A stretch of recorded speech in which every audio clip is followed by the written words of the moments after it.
Babul qazfi, bab menuduh seseorang melakukan perbuatan zina, yang kadang-kadang dengan seseorang secara tidak disengaja, menuduh saudaranya sekamar, menuduh saudaranya di bilik tidur, melakukan perbuatan lewat, melakukan perbuatan haram, yang kadang-kadang dengan seseorang tidak lebih daripada bercanda. Jadi dia katakan, "Kang malam tadi pergi kemana? Dapat berapa kali tadi malam? Tidur dengan siapa?" Nah, itu yang semacam itu tuduhan dah. Yang walaupun tidak sore. Jadi kalau seandainya ada orang yang bercakap semacam itu, dah langsung kita saman. Jangan tinggal diam, hang kena sebat. Jadi kalau macam itu hati-hati. Kadang-kadang dengan seseorang, ya antara satu sama lain tidak sama. Ada dengan sebagian daripada kita, kalau pada waktu dia tidur, dia matikan lampu. Ada dengan sebagian daripada kita, pada waktu dia tidur, dia tutup pintu. Ada dengan sebagian daripada kita, waktu dia tidur, dia merasa tidak berleluasa kalau dia masih pakai celana dalam. Jadi dia hanya setakat pakai kain saja. Jadi pakai kain dia waktu tidur. Jadi dengan celananya kadang-kadang dia letakkan di pinggir. Datang kawannya tengok, ini ketahuan ini. Itu kan tuduhan yang tidak betul, itu sangat porno sekali. Jijik sekali perkataan yang semacam itu. Ya, kalau kebetulan dengan dia bersama dengan temannya tadi, apakah dia mesti terbabi dengan perbuatan yang sedemikian? Kita mengatakan yang itu bersih, yang ini pun juga bari daripada tuhmah. Akan tetapi itu kadang-kadang menjadi bualan sehari-hari, yang kalau pada itu mereka bercanda dengan perkara yang semacam itu. Itu tidak tuh terlalu kotor dan cicik. Kalau sampai dia katakan, "Hang tadi malam dengan siapa? Atau udah berapa kali? Atau tadi malam melayan siapa? Ini nampak ke pinggir, nampak terbuka tuh siapa lagi yang di lain malam tadi itu?" Misalnya semacam itu. Kalau dia berkata semacam itu secara tegas, kalau tidak dengan yang berkenaan, tidak lagi disebut dengan muhsan. Ini berbeda. Ini berbeda perbincangan kita dengan yang tadi. Muhsan dalam bab zina itulah dengan seseorang yang pernah kawin, sementara muhsan dalam bab kadzab itulah dengan seseorang yang tak pernah dicemarkan kehormatannya. Tapi kalau seandainya dengan dia tadi itu, saat ketika kelihatan celana dalamnya di pinggir katil, di pinggir kasur, atau di pinggir apa saja, jadi kata si temannya itu mengatakan, "Tadi malam layan siapa lagi? Layan siapa saja?" Biasa, anak muda. Nah, kalau macam itu jawabannya, kalau nanti ada yang menuduhnya secara lantang, menuduhnya secara pasti, dia mau saman, dia mau menuntut. Kalaulah dengan pemerintahan Islam pun yang berkuasa, hukum tidak akan berleluasa. Kenapa? Sebab kehormatannya sudah tercemarkan pada beberapa waktu yang lalu. Sebab pada waktu dia dituduh, kata dia, ya biasa. Seakan-akan dia mengaku dengan tuduhan yang semacam itu. Qala idza qadzafal balighul aqilul mukhtaru, apabila dengan seseorang akil balik yang berkehendak mengkazab, sedangkan dia sebagai seorang muslim, sebagai seorang zimmi, sebagai seorang murtad, sebagai musta'man orang kafir yang datang ke negara kita dengan diamankan oleh kedutaan kita di luar negeri. Setelah mendapatkan visa di sini, terus dia datang ke Malaysia, itu disebut dengan musta'man. Muhsanan. Muhsan di sini lain dengan wahwa muhsanun yang sebelumnya. Sudah saya katakan, muhsan yang sebelumnya harus dia pernah melangsungkan. Yang menuduh itu bukan dengan walad, bukan dengan anaknya. Idza qadzafal balighu, apabila dengan seseorang menuduh seseorang bizina dengan perbuatan zina. Hang tadi malam kemana lagi? Pergi ke Bukit Kayu Hitam enggak? Buat apa di situ? Ini kan menuduh secara isyarat. Au bil liwat. Wah, ini sama-sama laki-laki nih. Bil sharih au bil kinayah, dengan niat kepada orang yang mengkazab lazimahul haddu. Jadi saat ketika tak terbukti tuduhan lewat kepada siapa saja yang terbabit, yang walaupun dia merasa mulia, yang walaupun dia merasa hebat, yang walaupun dia dengan kedudukannya, kalau ingin dilaksanakan hukum Islam, semua mereka-mereka yang menulis dalam akhbar tempoh hari itu akan dijatuhkan hukum subatan kepada mereka. Sebab semuanya terbabit, semuanya menulis seakan-akan dengan benda tersebut itu memang betul-betul berlaku. Padahal masih belum ada yang mengaku, masih belum terbukti dengan empat saksi. Yang dikatakan sebagai mangsa pun mengatakan, azizan mengatakan tidak. Itu sebagaimana kita ketahui pada waktu itu. Ini kita misal saja. Qala rahimahullahu ta'ala, Wal muhsanu di sini itulah dengan seorang akil balik yang merdeka, al-afifu yang bersih daripada tuduhan, lembaran dokumennya bersih, putih, tidak ada yang mencemarkan. Apabila berlaku tuduhan kadzab, maka dia akan disebat sebanyak 80 kali. Hamba sahaya 40 kali. Sarihnya macam mana? Anda berzina, dia berlewat, dia berzina farju, wa nahwuhu, kinayah. Ya fajir, hai orang jahat. Ya khabis, dia jahat dan buruk. Fa inna wa bihil khazba. Kalau dengan kata-kata fajir dan khabis, tujuannya itu adalah untuk mengkadzabnya dengan perbuatan zina, hudda wa illa fala. Wal qaulul qadifu bin niyati wal qaulu qaulul qadifi. Begitu. Wal qaulu jadi tambah. Wal qaulu qaulul qadifi bin niyati wa in qalat anta aznan nasi. Kalau kata dia dengan sahabatnya, ente lebih teruk lagi daripada dia. Ente orang yang paling penzina.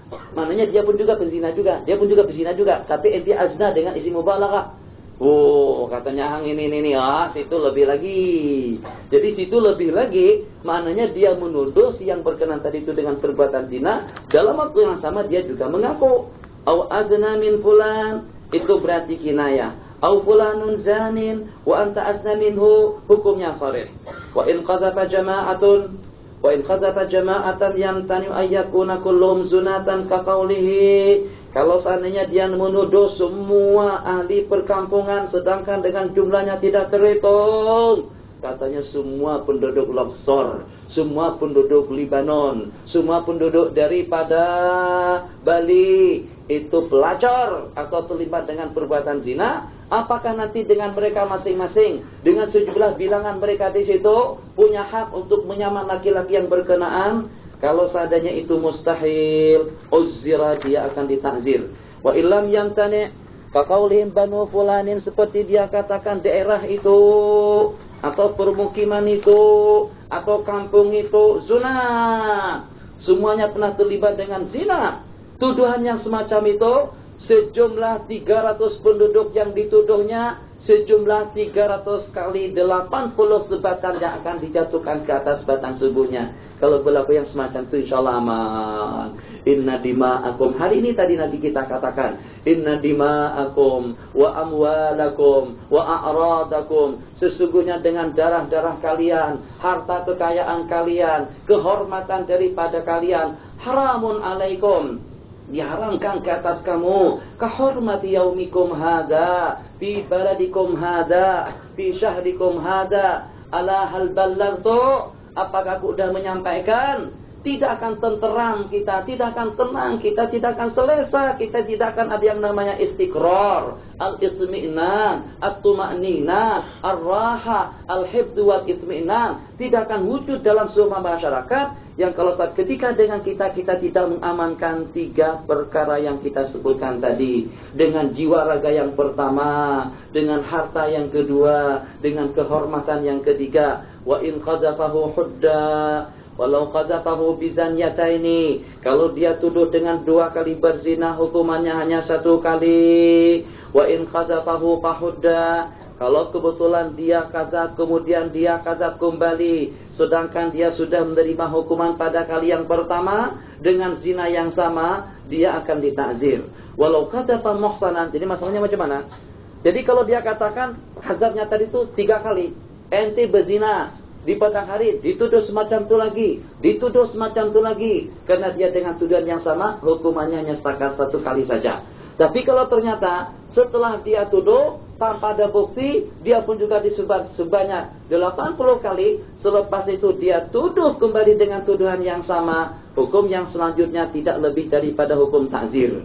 Walau qadhafa muhsanan, kalau dia mengkadzab seorang muhsan, falam yuhad, kemudian dengan si yang menuduh tadi itu tidak dilaksanakan hukum hadad, sehingga dengan si muhsan tadi itu terbabit dengan perbuatan zina, maka gugurlah hukuman had kepada yang menuduhnya. Kata dia, ente kemarin pada waktu pergi ke Perancis, waktu Anda pergi kelas pijas misalnya, dengan ente terlibat dengan perbuatan zina dengan wanita-wanita Amerika. Ya Allah ya Arhamar Rahimin. Coba kalau kita merenung sejenak, tidak mengapalah kita kembali dengan berbicara kita yang telah lalu. Seketika dengan kita sedikit menganalisa, mentahlil betapa indahnya dan betapa hakimnya atau betapa rahmatnya Allah Subhanahu wa Ta'ala yang seketika membolehkan dengan seorang laki-laki kawin sampai 4, supaya dengan wanita ada yang melindunginya, supaya dia tidak terlibat dengan perbuatan yang diharamkan. Kenapa? Seketika itu tujuannya tidak lebih daripada menginginkan suatu masyarakat yang bersih, masyarakat yang harmonis dalam kehidupan mereka, tidak ada yang diganggu dan tidak ada yang mengganggu. Masya Allah, tabarakallah. Kenapa dengan mereka meredakan kepada gerak-gerik hidup mereka untuk terlibat dengan perbuatan haram, khususnya pada waktu mereka keluar negeri. Tidak perlu dengan kita membaca dan mencatat, tidak perlu dengan kita membaca dan mengungkap. Perkara tersebut itu dikenal oleh orang-orang tertentu, terbang ke luar negeri, bukan hanya dengan tari-tarian, bukan hanya dansa dengan dansa saja, bukan hanya sekedar dengan ke kelab-kelab malam, kelab-kelab telanjang, tapi juga terbabit dengan perbuatan yang dilaknat Allah. Apa problemnya kalau dengan si dia tadi itu kembali ke negaranya, mensyariatkan boleh saja berpoligami, boleh saja berta'adud, tidak sebagaimana dengan undang-undang dan peraturan yang ada sekarang ini, yang dengan tujuannya mempersulit dan mempersempit yang halal, dalam waktu yang sama membuka selebar-lebarnya babul haram. Jadi kalau saya boleh berbicara sedikit, saat ketika dengan kita sebagai masyarakat Islam mempersulit akad nikah yang dilangsungkan secara halal, yang dengan ibu kandung, yang dengan ibu mertua, yang dengan ayah mertua, yang dengan keluarga, maunya hantaran sekian, dengan hantarannya berapa, mas kawinnya berapa, dengan laki-lakinya macam mana, dengan kendurinya bagaimana, dan di mana, semuanya menyusahkan. Itu juga akan terlibat dalam mempertanggungjawabkan hukuman Allah, itu juga akan terbabit. Yang saat ketika memasyarakat atau terwujud sejumlah sekian mereka-mereka yang terlibat dengan perbuatan zina, kita tidak membebaskan lembaran mereka daripada tanggung jawab ataupun juga daripada resiko. Ini kita menghimbau dengan ikhwah dan akhwat yang hadir, begini cara kita menganalisanya. Tidakkah mereka juga terlibat yang saat ketika dengan kedua ibu dan bapak tidak restu dengan dua orang anak yang bercinta? Mereka mengatakan, daripada kami terbabit dengan perbuatan haram, bahma, dengan kerendahan hati kami memohon dan meminta agar ayah dan ma bersetuju untuk kami menikah. Tuan-tuan tak ada. Kata dia tidak. Sebab kuliahnya belum selesai, sebab ada masih belum bekerja, sebab ada tak ada duit. Ini kalau seandainya dengan di Mesir, mungkin saja kalau dengan kita di Timur Tengah, insya Allah dengan kita tidak akan membabitkan diri kepada perbuatan haram. Tapi macam mana kalau tidak ada pendidikan agama? Macam mana kalau dengan yang tidak pernah mengenal hukum? Saat ketika disekat oleh keluarganya, dia mau kawin secara halal, disekat oleh pihak keluarganya, maharnya 10.000 ringgit. Dia tak ada duit. Akhirnya, Ima dengan mereka spekulasi, melakukan hubungan di luar daripada pengetahuan mereka berdua, Ima dengan si laki-laki tadi itu. Pada waktu tidak ada rada, tidak ada yang mencegah dalam kehidupannya, dia akan pergi ke Langkawi, dia akan pergi ke Bukit Kayu Hitam, dia akan pergi ke Thailand. Di sana, siapa yang pernah pergi ke situ? Manusia dipajangkan, disusun-susun. Saya pernah bercerita, pada tahun 74 kami transit di Hotel Intercontinental Hotel, atau di ASEAN Hotel di Bangkok. Masya Allah manusia. Saya masih kecil, masih kanak-kanak pada itu. Tapi melihat dengan wanita diletakkan di dalam kaca. Seperti kita menjual peroton, seperti kita menjual jago, seperti kita menjual keris, diletakkan di dalam kaca, dipajangkan, jadi tontonan orang ramai, semacam itu juga. Saya balik dengan mendapatkan tiket Mesir sebab saya dapat beasiswa pada tahun kedua kuliah, tahun 83, 84. Jadi waktu saya balik, saya bawa tiket Al-Azhar, dari sini transit di Bangkok. Di Bangkok, saya pada waktu itu transit kira-kira dalam berapa jam, tidak dapat hotel. Saya meminta dengan pemandu taksi untuk hantarkan saya ke hotel yang paling dekat dengan airport. Pada waktu itu diberhentikan di sebuah hotel yang disebut dengan Intercontinental Hotel. Semacam mana yang saya sebutkan, hotel bintang 3 saja, tapi dengan wanita pelacur didepankan di dalam kaca, tinggal memesan saja, tidak lebih daripada sepatah kata untuk terlibat dengan perbuatan haram. Nah, dengan keterlibatan yang semacam itu, apakah kira-kira dengan masyarakat, dengan kedua ibu dan bapak, dengan lingkungan, tidak ikut terlibat dengan kesalahan yang semacam itu? Maknanya, saat ketika dengan kita tidak membolehkan orang berpoligami, seakan-akan dengan kita memberikan suatu andil positif untuk mereka terlibat dengan perbuatan haram. Apalagi seperti zaman kita sekarang. Angkat telepon, dalam sekelip mata memandang, dia sudah boleh melakukan perbuatan haram di tempat yang tertutup, di sebuah hotel bintang 5. Seperti Astra mengatakan, tanpa ada yang tahu, tanpa ada yang menengoknya, tanpa akan disaksikan oleh sejumlah sekian saksi. Satu, apakah kedua ibu bapak tidak bertanggung jawab pada waktu dengan dia meletakkan target mahar sampai sekian ribu ringgit? Siapa yang berkemampuan? Bukan semua orang punya duit. Yang seketika dengan mas kawinnya 10.000 ringgit, 20.000 ringgit, kemudian dengan kedurnya dengan 2 ekor lembu, tidak cukup dengan 1, 2, 3 mata makanan, sejumlah berapa gulai, sejumlah berapa masakan, semuanya menyusahkan. Akhirnya dengan seorang pemuda, apa susah-susah? Buat apa? Sekarang setakat modal 50 ringgit, pergi KL modal 100 ringgit sudah jadi. Untuk apa pikirkan masalah mahar? Untuk apa pikirkan masalah rumah tangga? Nanti duduk-duduk bersama. Paling sedapnya itu setakat 2 bulan saja. Lepasnya itu dia sudah muntah-muntah. Lepasnya itu dia akan hamil. Lepasnya itu sudah besar. Lepasnya itu akan bersalin. Lepasnya itu biaya perongkosan lagi. Mendidik anak macam mana? Menyekolahkan kemana? Dipergikan kemana? Belanja biaya macam mana? Macam-macam. Adalah. Tak payah dengan cara semacam itu. Lebih elok. Keluar duit 50 ringgit. Malam hari dengan siapa? Minggu depan dengan siapa? Ini akan timbul pemikiran yang semacam itu. Yang pertama, al-wazir ad-dini, pencegah keagamaan. Wara' khauf minallah tidak ada. Kemudian yang kedua, disebabkan karena dengan nafsu dan syahwat yang tidak terkawal, tambah kembali dengan halangan dan rintangan daripada masyarakat. Harus dengan cara yang semacam ini. Jadi dengan kita mudah-mudahan nanti, dan kalau pada kita sudah punya anak perempuan, anak laki-laki, kalau memang mereka meminta secara ikhlas, yang walaupun usianya setakat 18 tahun, tapi ternyata kecondrongannya mau berumah tangga terlebih dahulu, kita pun juga duit banyak, udah kawinkan jadi. Kalau orang tua kita tuh semacam mana pemikiran kita sekarang, kita dah kawin semuanya.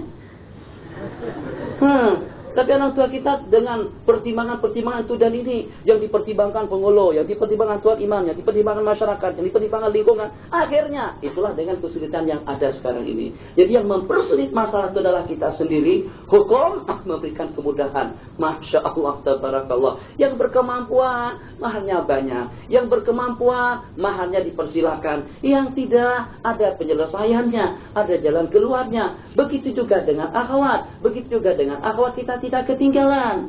Jadi dengan kita sebagaimana kita sebutkan dahulu, dalam bab yang semacam itu harus kita bertoleransi, jangan terbawa nafsu, jangan hanyut dengan adat, jangan hanyut dengan tradisi, jangan hanyut dengan lingkungan. Lingkungan tidak akan memberikan syafaat dan pertolongan kepada kita, yang kalau pada waktu dengan seseorang terlibat dengan perbuatan yang terlaknat, yang dimurka Allah Subhanahu wa taala. Kalaulah dia terlibat dengan perbuatan haram, masyarakat akan mengutuk. Wah, tidak bermoral, itu perbuatan yang tidak biadab, apa segala macam kata-kata yang seumpamanya. Justru dengan kalian yang membuat dia terbabit dengan perbuatan semacam itu. Coba kalau dengan kalian yang kalau pada waktu dengan putri-putrinya dilamar oleh orang yang baik, tujuannya halal, tujuannya sehat, sesuai dengan kehendak sunnah, kenapa disekat pada waktu itu? Kenapa dengan targetnya harus sejumlah sekian? Anak saya kuliah di Mesir 4 tahun. Saya hantar dia duit tiap tahun tidak kurang daripada $1.500 kali 4. Masa-masa Arab minta tambahan. Jadi 2.000 kali 4, 8.000 ringgit, $8.000. $8.000 kalau kita kali 4, maknanya tidak kurang daripada 8 kali 4, 32.000. 32.000. Terus terang saja, kalau dengan seorang berpemikiran, saya sekarang sudah punya anak. Banyak, bukan sedikit, banyak. 6 tuh banyak. 3 laki-laki, 3 perempuan. Kalau seandainya seseorang berpemikiran secara materi, dengan materialistis kita katakan, yang saat ketika dengan anaknya mau dikawinkan dengan mahar hanya setakat 1.000 ringgit saja, untuk kita belikan lampin dia tidak cukup. 1.000 ringgit tak cukup. Siapa yang punya anak?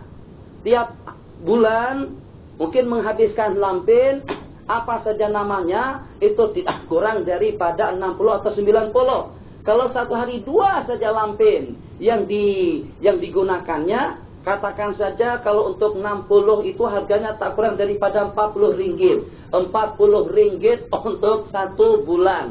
40 ringgit untuk 1 bulan. Kali setahun berapa? Belum lagi dengan pakaiannya, belum lagi dengan di waktu sakitnya, belum lagi di waktu dia dilahirkan, belum lagi dengan ibunya, belum lagi dengan ibunya yang dirawat, diurut, kadang-kadang diurut oleh bidan selama seminggu 20 hari selepas dia melahirkan. Mungkin Anda keluar duit pada waktu itu setelah dia berusia 2 tahun saja tak kurang daripada 2, 3, 4 ribu ringgit. Jadi dengan seseorang yang memantau ke sana, anak bodoh, anak saya kawinkan dengan mas kawinnya 2.000 ringgit. Harus minta dengan jumlah hitungan yang kira-kira kalau kita kalikan pun, kalau kita campur, kalau kita kumpulkan, yang kira-kira kembali modal.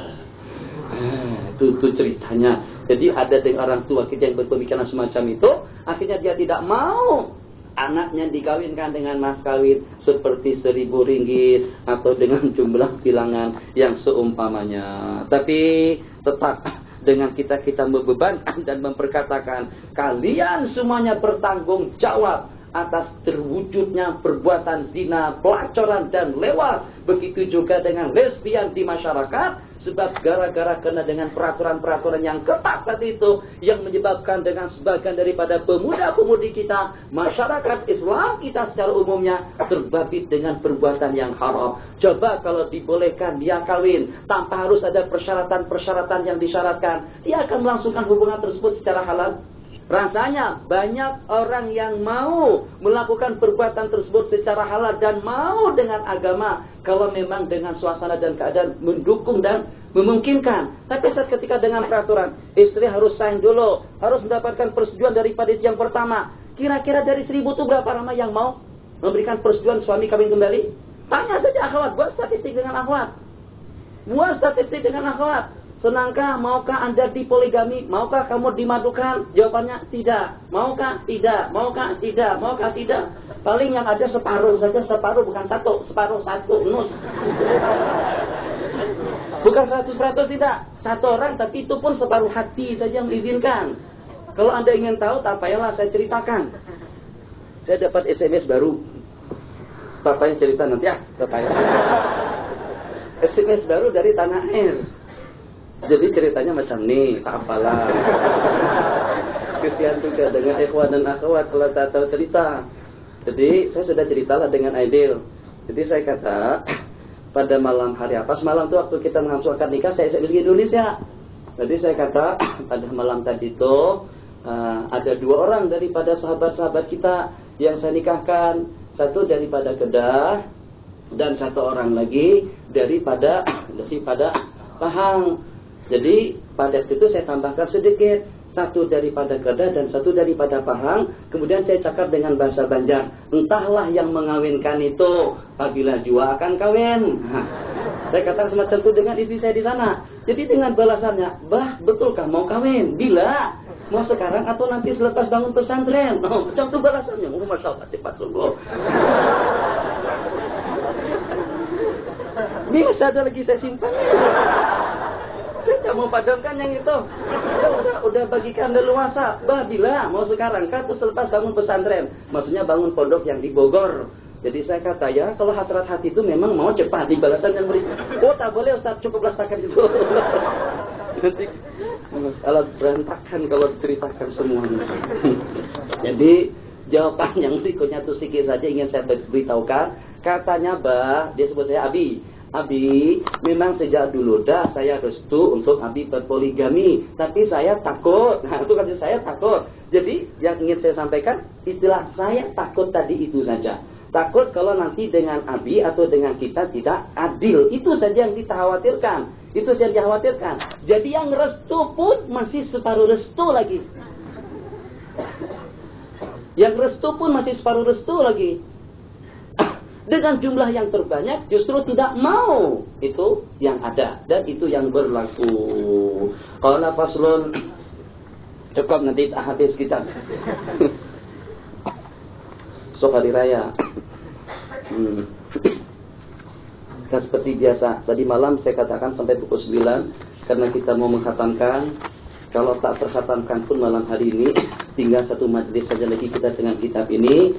Dan sekedar untuk memberitahukan, kitab Fathul Wahhab atau dengan Abi Syuja, itu matlamat kita mau kita baca. Kita mungkin untuk masa-masa daurah yang menyusul, kita tidak akan membaca kitab fikih lagi. Dan kitab fikih ini kita baca dalam 3 pertemuan, dalam 3 daurah tafakuh bulan Ramadan yang lalu. Kemudian menyusul dengan bulan Agustus, masa kita menyambut hari kemerdekaan. Dan menyusul kembali dengan daurah kita yang ini. Jadi matlamat kita membaca kitab Abi Syuja yang kecil itu, yang insya Allah akan khatam dalam jangka 5-6 hari. Supaya dengan maklumat kita tentang fikih itu daripada kitabul taharah sampai kepada kitabul etik.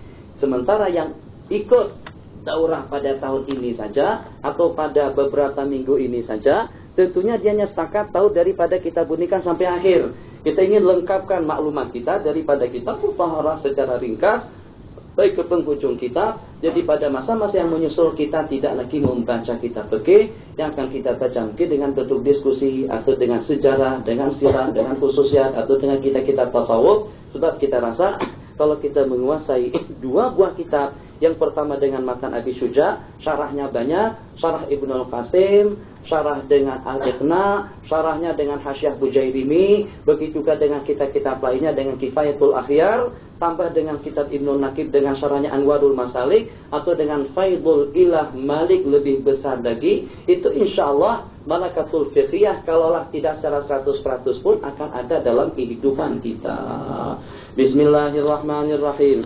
Yaqulu rahimahullahu ta'ala, wala yastawfi, dan tidak dilaksanakan hukum hudud kecuali di hadapan hakim yang berkuasa dan atas permintaan daripada yang dikazab. Fa in afa saqata, kalau seandainya dimaafkan itu akan gugur. Wa in matan taqala haqquhu, kalau seandainya berpindah, kalau seandainya dia meninggal, akan berpindah hak pelaksanaan hudud tersebut, akan terpindah hak pelaksanaan hukum hudud tersebut kepada ahli warisnya.